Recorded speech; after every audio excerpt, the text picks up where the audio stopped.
kailan ka ba nabinyagan? Naalala niyo pa po ba kung kailan kayo nabinyagan?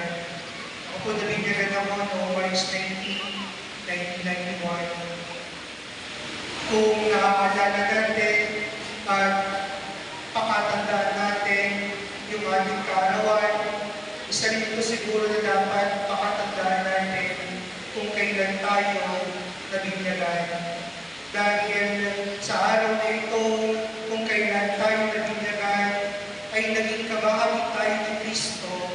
Itong araw na ito, kung kailan tayo nabinyagan, ay tinawag tayong anak ng Diyos. Di sabi nga sa katabi mo, anak ka ng Diyos. Di sabi mo sa katabi, anak ka ng Diyos, huwag kang asa ng demonyo.